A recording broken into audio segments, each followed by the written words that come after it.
Lalu seperti apa proses pencarian korban yang hilang dan juga penanganan pasca bencana? Kita tanyakan langsung kepada Kabid Rehabilitasi dan Rekonstruksi BPBD Provinsi Sumatera Barat, Pak Ilham Wahab yang telah bergabung bersama kami di Kompas Malam. Salam sehat, Pak Ilham. Ini pertama ingin update dulu nih korban terkini. Jumlahnya seperti apa? Baik, untuk update data korban Mm-mm. sampai sore tadi, data korban sudah mencapai 44 orang.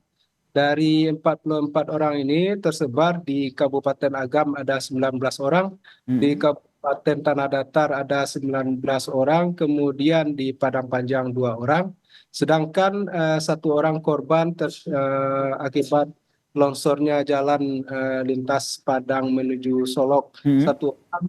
Kemudian ditemukan tiga orang korban yang hanyut sampai ke wilayah Padang Pariaman. Oke, terkait dengan korban yang masih dinyatakan hilang. Ini ada data persisnya tidak, Pak? Ini mengingat memang proses pencarian juga masih terus dilakukan esok hari.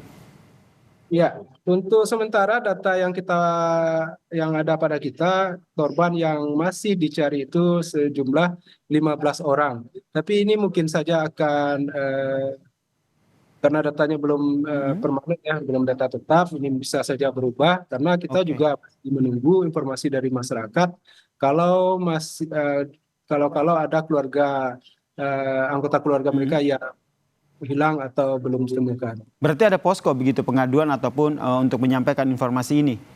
Ya, untuk di Agam dan Tanah Tanah Datar datar. Mm-mm. tanggap darurat yang sudah didirikan oleh Kabupaten Agam dan Kabupaten Tanah Datar.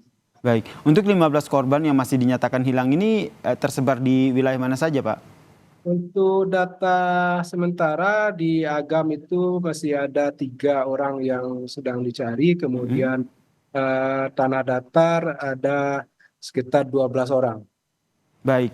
Kemudian untuk rencana pencarian esok hari ini terkait dengan apa yang tadi disampaikan oleh pihak BMKG begitu yang tadi telah kita sama-sama dengarkan, masih ada potensi hujan dan cuaca ekstrim yang terjadi.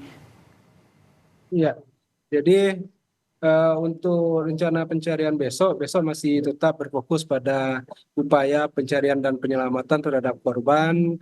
Eh, Tentu kita tetap memperhatikan kondisi cuaca. Seperti Mm-mm. saat ini tadi cuaca cukup agak sedikit bersahabat di pagi sampai siang, tapi malamnya terjadi hujan lagi. Nah, tentu ini harus menjadi pedoman dalam upaya melakukan usaha pencarian dan pertolongan. Oke. Ada potensi terjadi banjir lahar susulan?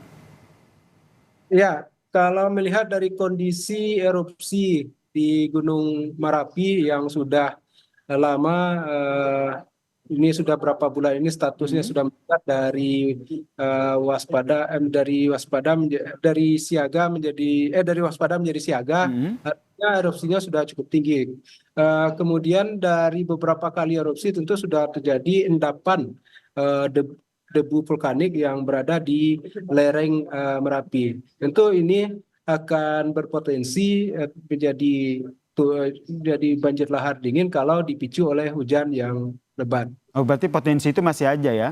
Itu Ya, berarti endapan lahar dingin ini masih ada begitu ya? Pasca ya, erupsi yang terjadi beberapa waktu lalu ya? ya, ya. Antisipasinya untuk warga seperti apa?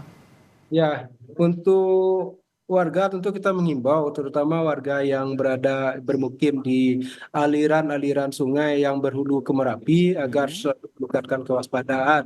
Terutama kalau di kondisi hujan, serapat mungkin eh, berpindah atau mengungsi ke tempat yang lebih aman. Baik, untuk penanganan korban yang mengungsi sendiri pasca bencana, ini sejauh mana penanganannya?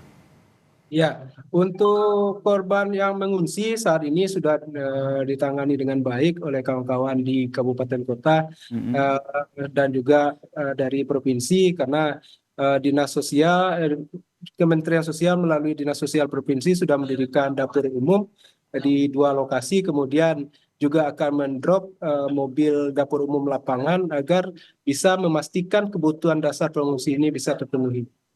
Mm-mm. Baik, apa yang menjadi kebutuhan mereka saat ini untuk para pengungsi?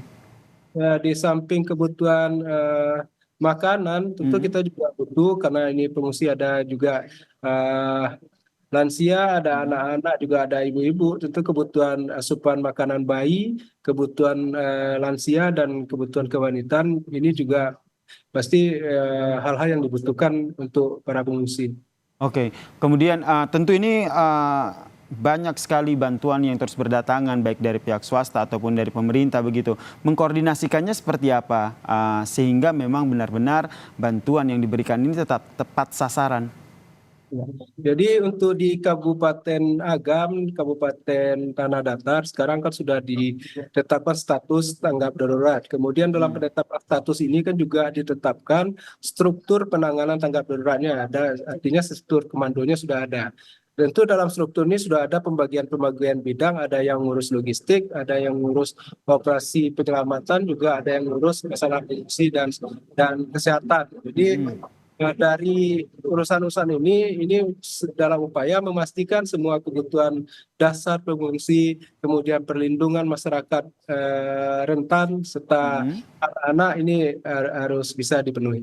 Iya, termaksud memastikan pendistribusiannya lancar ya, karena kerap terjadi kalau bencana seperti ini penumpukan bantuan begitu. Ini yang harus dihindari begitu ya Pak ya? Ya, ada informasi kunjungan dari Presiden Joko Widodo pasca bencana ini Pak? Ya, hari ini kami baru saja selesai rapat koordinasi dengan Kepala BNPB Pak Suyanto. Tadi membahas karena akan ada rencana kunjungan Pak Presiden Republik Indonesia Pak Jokowi pada hari Kamis besok kalau tidak ada halangan. Kemudian tentu kita di provinsi tadi arahan dari Pak Kepala Badan kita akan segera menuju ke lokasi untuk persiapan kunjungan beliau. Baik, kita doakan bersama ya begitu ya Pak Ilham bahwa semua penanganan bencana ini dapat berjalan dengan baik dan juga optimal termasuk pencarian korban yang masih dinyatakan hilang. Terima kasih Ya, Kabid Rehabilitasi dan Rekonstruksi BPBD Provinsi Sumbar, Pak Ilham Wahab telah bergabung bersama kami di Kompas Malam. Salam sehat Pak Ilham. ya, terima kasih.